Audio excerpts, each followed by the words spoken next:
Hey, it's Danielle, and I am here with another layout using my Felicity Jane December's kit. Now, I wanted to start off by showing you this inspiration piece. Felicity Jane is doing something fun this year. Every Monday, we will be sharing an inspired by project over on the blog. And so I thought I would start off by showing you the photo that I've been inspired by. Now, this is just a picture of some shelves with some numbered boxes. I found this on Pinterest and it came from the Real Simple website. And there's just so many things about this photo that I was inspired by. First of all, it's sort of a grid design with those boxes kind of 3 in a row on that shelf. And then also I really like the numbers on this, on these boxes, and it definitely inspired my story for my layout today. Now, I'm starting off here by prepping my background. Now, I knew my layout would be pretty simple. I'm doing a grid design, and overall, it's just going to be pretty simple, and I wanted to add a little bit extra to this layout just so that it wasn't so plain. So what I decided to do was just cut off a little bit around the edge of one of my white pieces of paper, and then layer that on top of another 12 by 12 piece of paper.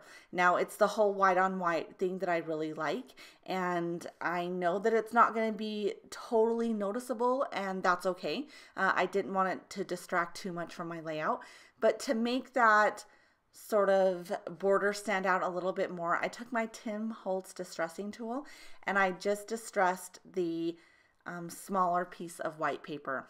That way, when I layered on top of that second sheet of white paper, it just stands out a little bit more, and I really like that added texture to my layout.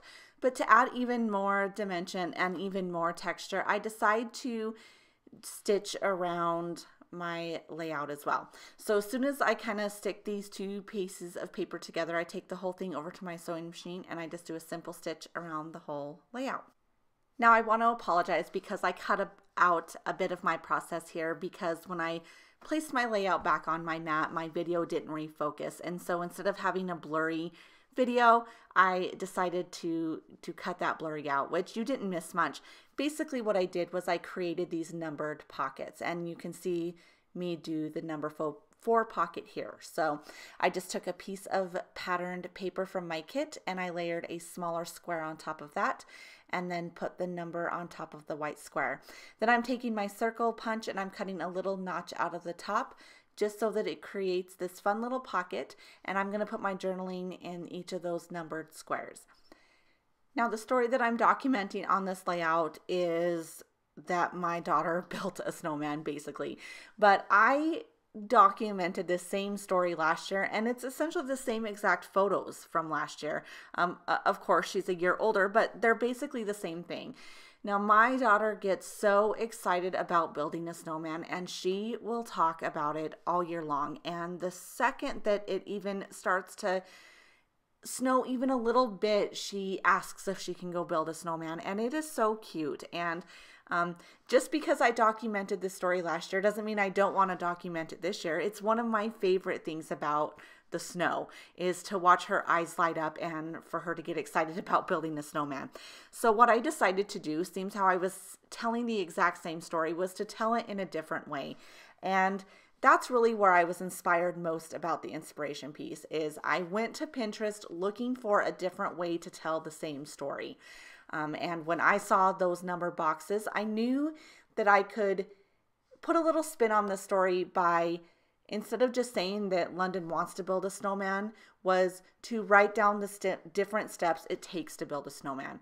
So in the number 1 pocket, I write on my little tag how the first step that you need, or the first thing that you need to build a snowman, is lots and lots of snow.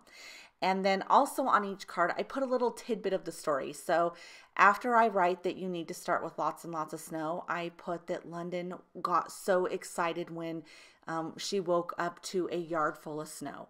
And so it's a little, each pocket has a step plus a little tidbit of the story, and together they create this fun, magical day for my daughter. So after I write the story down, I play a little bit with these little fibers, the ribbons and the fibers that came in the kit. I think that I want to add those to the top of each tag. And I decide against it in this process video, but you'll see if you head on over to the blog in my actual photos, I do add some twine to each of the tags. And then to finish it off, I take my date stamp and I just put the date on here, and then I call this layout done. So I just wanted to thank you guys so much for watching. Like I said at the beginning of the video, over on the Felicity Jane blog, we're doing something a little fun this year. Mondays are going to be our Inspired By day, and I know they're going to have different themes on a couple other of the days too. So definitely check back this week to see what those are, and also to see what the other design team members are making with these kits. So thanks so much for watching, and we'll see you soon. Bye-bye.